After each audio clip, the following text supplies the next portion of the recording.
Jadi geng, cerita yang akan kita bahas ini datang dari Demak tentang seorang guru madrasah diniyah yang bernama Ahmad Zuhdi. Dia punya dedikasi yang luar biasa. Bayangin aja, beliau mengajar pelajaran agama dan membimbing anak-anak di desa, tapi cuma digaji 450.000 per 4 bulan. Dan ya, niat beliau bukan cari harta, tapi pengabdian. Permasalahan itu mulai muncul ketika Pak Zuhdi ini sedang mengajar dan tiba-tiba pecinya dia itu dilempar sendal oleh murid dari kelas lain. Nah, entah apa alasannya, nanti kita bakal bahas.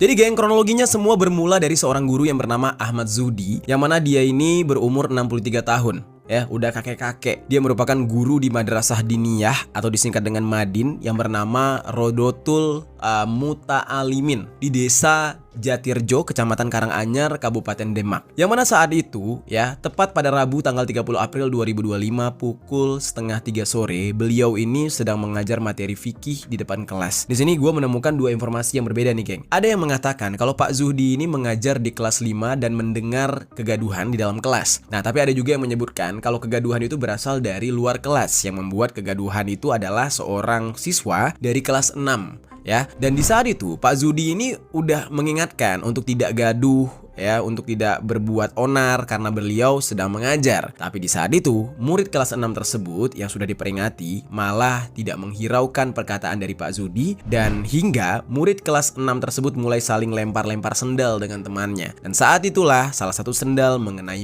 peci dari Pak Zuhdi sampai pecinya terjatuh. Nah, akhirnya saat itu juga Pak Zuhdi mengambil pecinya dan meletak kitabnya